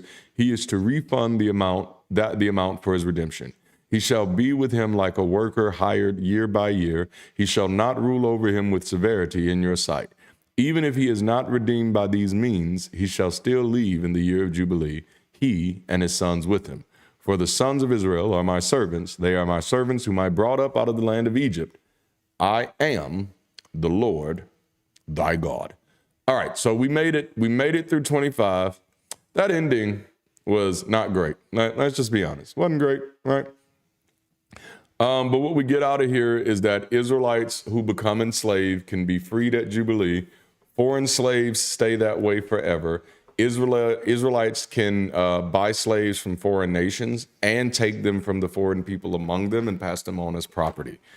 Religious law, and again, mind you, at this moment, this is not religious law, this is political law. So let's just say it this way. Law made distinctions between insiders and outsiders, reinforcing nationalistic economic privilege. And so this directly contradicts claims that biblical slavery wasn't that bad. You know what I'm saying? So recognizing how these things have helped to justify slavery, help us challenge religious defenses of the past and present injustice. It also helps individuals resist religious nationalism, which often excludes or mistreats outsiders. Understanding how slavery was baked into law allows us to push for human rights and true equality. And what I want us to understand here again is that this would not have been seen. This was not have been seen as their religious law. It would have been seen as their political law. So while we are criticizing religion, we need to also be just as critical as of political systems that are pulling the same slavery stick. Because we definitely have it going on here in the U.S., but don't weep for me, Argentina, because it's also going on all over this globe and in many places worse than it could ever be imagined here. And so if we really want to be concerned, we're going to have to get concerned for people everywhere. Yep. I absolutely worry about the work camps for illegal immigrants. Absolutely. Wow. Yikes, man. Like, this world is crazy. This world is crazy. All right. Now, I had planned on getting through 2 other chapters tonight. I think what I'm going to do is I'm just going to kind of hit a little overview of them. Leviticus chapter 26 is basically about blessings, curses, and the power of understanding, is where I like to take that. And this is basically the contract summary of Yahweh's law, where obedience brings prosperity and protection, while disobedience results in destruction and suffering, which is as the children of Israel become more and more formalized, that becomes the theme. Obedience leads to blessing, disobedience leads to destruction. Obedience leads to blessing, disobedience leads to destruction. When Christians talk about the prosperity preachers and they're not preaching what's in the Bible, y'all have heard me say it like a million times. Who the fuck would want a genie if that genie couldn't make you rich? The whole point of having a genie is to have some promise of something, And so, no, they're the ones being true to what they see in the scripture. The people who are not paying attention to the scriptures are the people who have bought into the folklore version of Jesus and the folklore version of God. It's the crazies that get it right. Ooh, Ireland. All right. So now, from a secular humanist perspective, this chapter reveals how religion has historically used reward and punishment systems to enforce obedience, justify suffering, and create fear-based loyalty. And so the blessings, and mind you, the way that the blessings are framed in this is that blessings are a reward for submission. And so if you be a good dog, this is what you get, So, next time, and as a matter of fact, instead of calling them blessings, we should call them treats. We should call them begging bits. You ain't being blessed, you getting begging bits. You know what I'm saying? Because that's what this is. These are rewards for submission. This is good dog, good fella. This is Paul, yay. And so if you do the submission, you be a good little sub, you'll receive abundant harvests, and food security, peace and victories over your enemies, even though there are several times in the Bible where God tells them they're going to get victory and they don't. And then divine presence and favor, Yeah, it is definitely the carrot and the stick. Yes. It's the carrot and the stick. And wherever you want to put those, that's up to you. I won't be doing any kink shaming tonight. All right. So the section kind of presents a utopian vision of religious obedience, promising national prosperity in return for compliance. Why does that sound familiar? This section, and this is Leviticus chapter 26, It presents a utopian vision, a utopian vision of religious obedience, promising national prosperity in return for compliance. This is why you're getting so many former atheists who are all of a sudden becoming Christians. If you notice, right before the election, Elon's language started shifting drastically. And now we're in that place where our political engine is using that. We're going to a golden age hand in hand with the idea of Christian nationalism. It is this idea of a utopian vision that is directly correlated with religious obedience, you know, and that if we obey religion, then God will give us national prosperity, which means, what do you think has to happen then if we're gonna tolerate that language? What do you think that language is going to lead to? That language is going to lead to the criminalization of anybody who is not in alignment with religious obedience. You know what I'm saying? So it reinforces a theocratic mindset where the nation's success is tied to strict adherence to divine law. And then because we know divine law has so many fucking wild cards where you cannot know you did something when you did something, then what it actually does is it creates room for people to say that God is not pleased. Because God is not real, you have no way of measuring that shit. Oh man, I think, did we get a troll? So chosen about no force to be in covenant with Yah. All right, I don't know what this person's talking about. All right, so, and then there's also recognizing the pattern of obedience equals success. This type of rhetoric. This helps individuals resist religious guilt when bad things happen. Understanding that societal success depends on human action, not divine favor, is what empowers communities to take practical steps, right? Towards progress. And so and what you do find is the more connected people are to this bullshit, the less agency they take in their lives. And so what you find is, especially in the US, the communities that believe in this the most, that have the Bibles, that say their prayers as the family, we got to pray over the food before we do anything. Those communities, this is where the poorest people are, you know? And I know that because this is where I grew up. This is where I grew up. American citizen, no America. Hi, symbol of peace. Thank you for joining us tonight. We're going to get rid of you. Goodbye. I don't play that shit. Nope. Listen, if you're a believer and you want to debate, you can come on the line. I'm on there quite a bit. I'd love to see you on there. But what you will not do is think that this space is for debate. That's not what it's for. If you don't like these type of conversations, keep the fuck going on, man. That's all you got to do. That's all you got to do. But I'm gonna let you know now. I'm just gonna kick your ass out. I don't argue with dumbasses. I'm not. Number one, and it's just me being absolutely honest. I'm never gonna argue with anybody who has an imaginary friend. I'm not gonna do that. Like I'm not gonna do that. Like, I'm just gonna, like, who gonna do that? Like, what? No, I'm not about to do that. I hate to let my black come out, but I am too damn grown for that, okay? All right, so you figure out what the blessings are, what the magic is if you obey, but then there's also magic if you don't obey. There's magic if you obey, and there's magic if you don't obey. And this is the problem with obedience. Like, I don't like obedience training. I don't like that raising kids became about obedience. I don't like that discipline became about obedience, because when people get obedience focused, they get disconnected from cause and effect, right? So this is what happens in obedience mentality. Oh, damn it. Is it Pavlov's dog? Pavlov's dog is obedience mentality.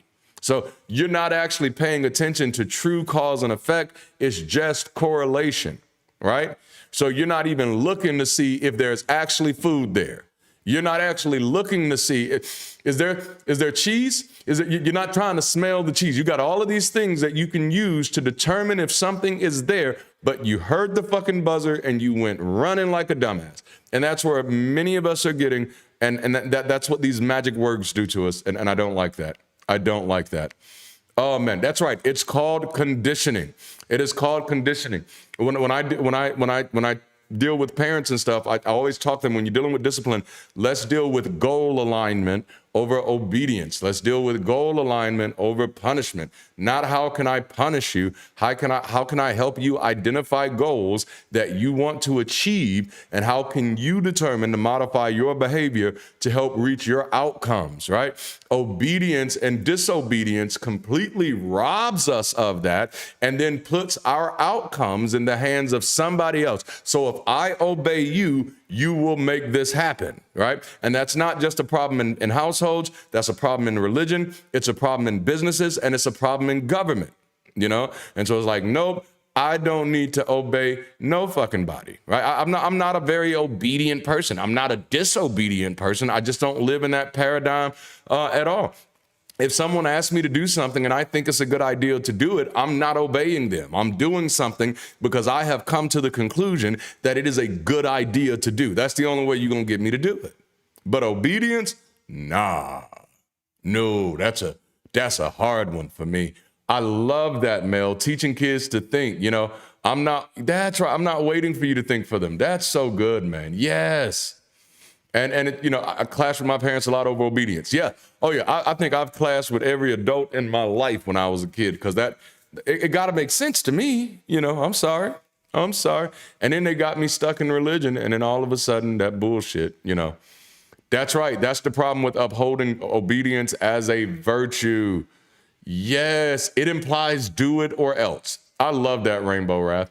Ooh, you're a dog trainer, so you might be able to help me with my beagle. Which he's pretty good, but he needs some help. Yep. Oh yeah, like I tell people quickly in the professional setting that I don't work for you. I work with you. That's the only way this relationship works. You know what I'm saying? I don't work for you. I work with you.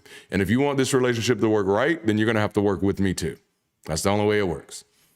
But the magic for not obeying was disease, famine, and failed crops, defeat by enemies in exile, cannibalism due to starvation, and Yahweh turning against them. You know what I'm saying? So in this sense, and I want you to catch what I said here, that my problem with this blessing and cursing mentality is that it separates people from cause and effect. So now when disease and famine hits the land, it's not going to be, okay, what did we do differently this year agriculturally? What happened this year different this season climate-wise or weather-wise? What happened? Did we do something different? It's none of that. It's, you know what? I think Sister Susie slept with one too many people, and that just put us right over the quota for this year. And so God, you know what I'm saying? And I know I'm saying this tongue in cheek, but you have no idea how many people, when it comes to their own personal lives, are literally looking at themselves, trying to figure out, like, why didn't life work out for me the way that I want to? And in their minds, instead of them saying, oh, maybe I did this wrong, maybe I trusted this person and I shouldn't have, maybe I jumped on this too fast, maybe I didn't jump on this fast enough, their mind came, you know what, that time I cussed, or that time I said I was going to go to church and I didn't go to church, damn it, God is punishing me. As funny as it is to think about, that shit is damaging, you know? And it's people who process like that, that's voting. Those are your voters, you know. Man. Yep, I definitely feel in the Christian Bible studies, it tended to be more the leader was the boss and everyone else had to listen. Yeah, I think I know in the Christian Bible study, for many, whoever's leading the Bible study is the authority. That person is the authority.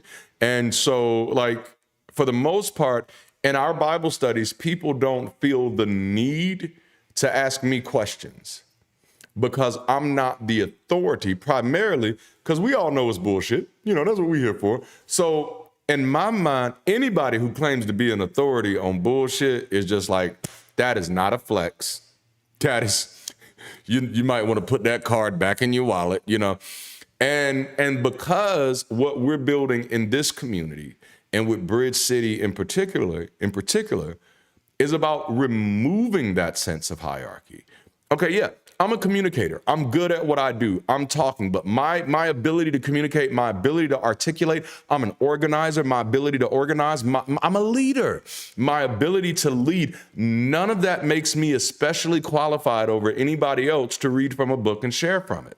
So in these instances, what we just do, we just all share our thoughts. We read through it together, and then we're having conversation about it in real time. I hated teaching Bible study when I was a pastor, which is why you will notice that many churches, the ones that are still doing well, the ones who are not declining in numbers, they don't do Bible study anymore. They don't do midweek services anymore. They do small groups during the midweek, which is actually genius. You know, it wasn't the Spirit of the Lord that did that for them. Oh, man, but I love it. Thank you for that. Thank you for that question. Oh, pragmatic Crystal, yes, is often a crook.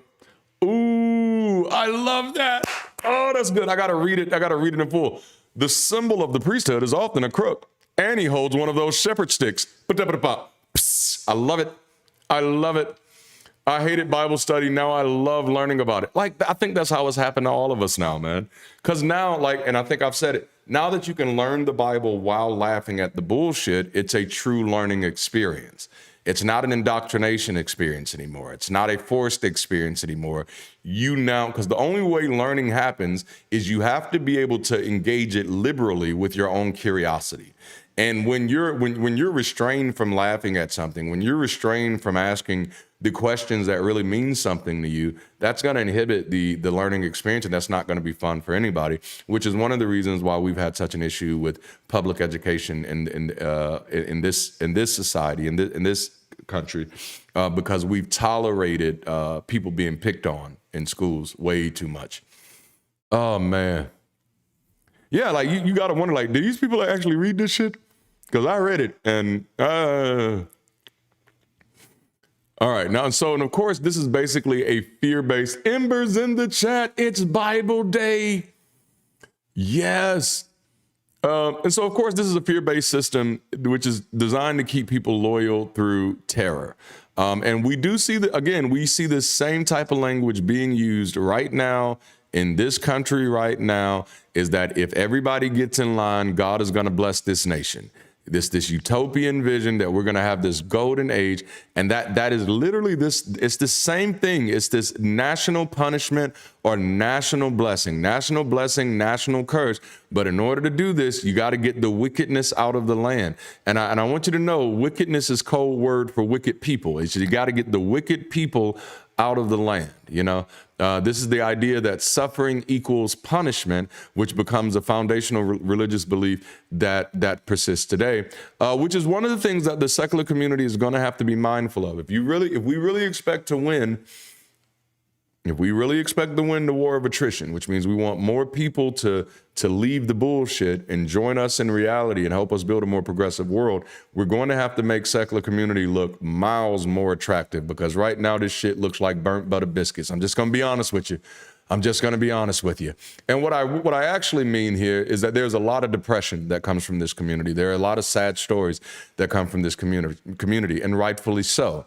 But what that alarms other people outside of is, why the fuck should I get on your boat then? Why should I get on your boat if your sink is shipping? If everybody that gets on your boat is sad, if everybody that gets on your boat is lonely, if everybody who gets on your boat is depressed, then what the fuck? Why the fuck should I leave this and jump on your boat? No, I'm gonna sit over here, pretend, and still sing Kumbaya. At least I get some free fucking food every now and then. You know what I'm saying? So we actually got to start trying. You know, we got to try to win. Like we got to try. we got to try. And no, I get it. It is sad. I'm not asking anybody to be fake. If life is hard for you, don't go out there and say something that it's not. But we do need to find those people that life is going well for, and we need to hear from them. And that's not even just to get more people out of the bullshit. That's also because, damn, we need help. If you doing well, help me.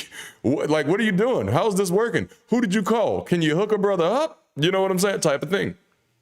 But that's the power of community. And what I would like to pull from this chapter, and I think I've kind of highlighted in this, is that we need to recognize, and this is what having an unhealthy attachment to superstition and scripture can do for you, or do to you, is it puts you in a place where you need to be able to recognize that bad things happen due to natural causes, not divine punishment. That was the most liberating thing that I came to when I deconverted. That damn, bad things happening are not divine punishment. Bad things happening is not the devil having his way. This is literally just nature. There are natural causes. It can be a domino effect. It can be just somebody was having a bad day, but there's no boogeyman under the bed, and there's no Odin sun in the sky who's throwing lightning at my life. I just have to be able to navigate this shit and figure it out. Man, yes, that's it, doofus. That's so good. Especially because you hear so many testimonies of my life was nothing until I found Jesus. I was broke and depressed and alcoholic, etc. You know? And so that gives people hope. Oh man, this made me better. Man, human sin in a way. You're not wrong about that. You're not wrong about that. And understanding that authoritarian systems use threat to maintain control, and it allows people, and understanding that will allow people to resist manipulation. These are some of the good things that we can pull out of this. We are all we got. That's right. I don't know why that makes me want to quote a New Jack City line, but it does. But it does. And then help expose toxic theology that blames victims for their sufferings, you know? So they're suffering because they're not living God's way. And notice, that's the narrative that started being ran in the United States right before the previous election. That America is being punished, that we've lost God, that America is a secular failure, you know? And I want to show you what that reveals and what that highlights. The undercurrent of that is that what they saw is that secularism was on a rise, and it's undeniable. So they decided to preempt it by making secularism the thing that has been going on the whole time and is the reason for everything that's wrong. I love that. Yeah, being a secular volunteer is a lot better experience than being a church volunteer. 100% agreed. And like, so much so that I'd be almost uncomfortable using the word volunteer for our volunteers, because in the superstitious world, volunteer just became another word for human sacrifice. You know what I'm saying? It's like, I volunteer as tribute. But at Bridge City, you know, we really do, Bridge City and the channel, I try to be clear for people, like, you volunteer at your disposal, at your discretion. And please don't go over your time commitments, you know?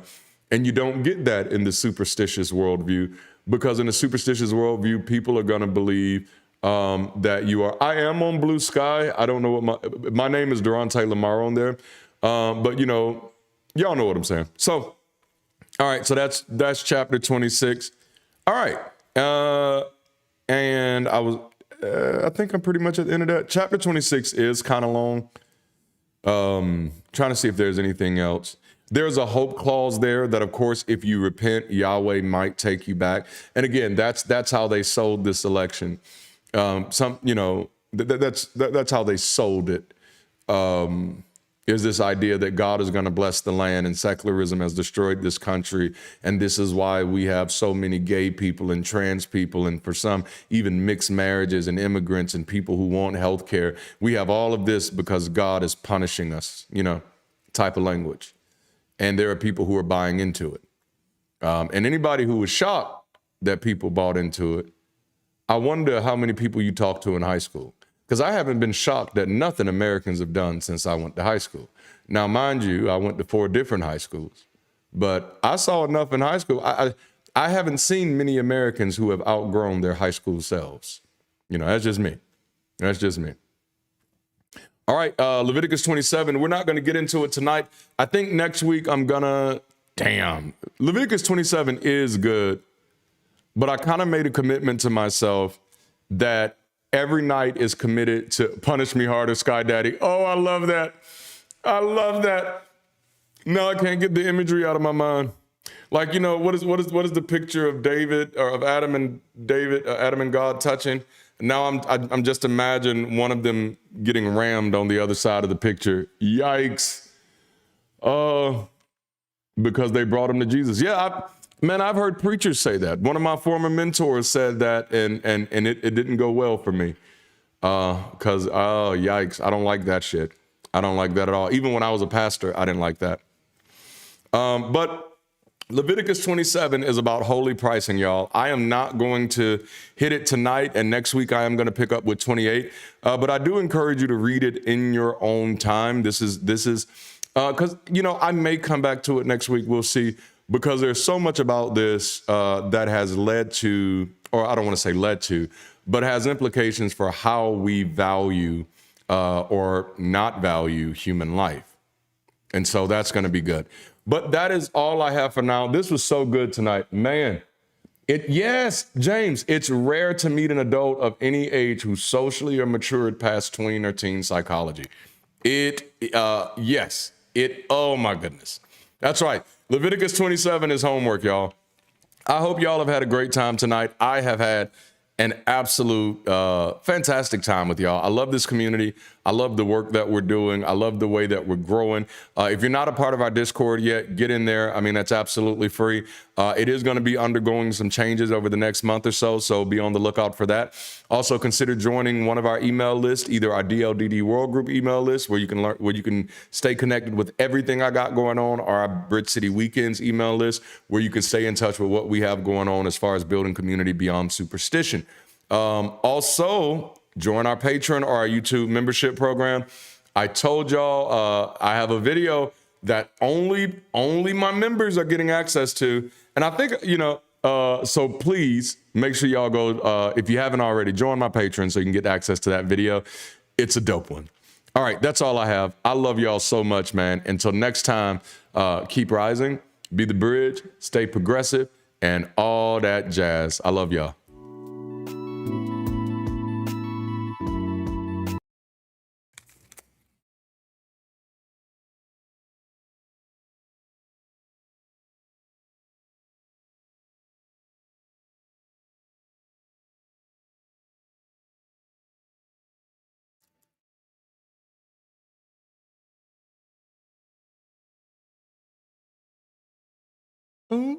I'm about to have a oh shit. Oh oh shit. Oh, I'm about to have a fit. Yeah. Da da da da da da da da. Oh shit, I'm about to have a fit. Almost time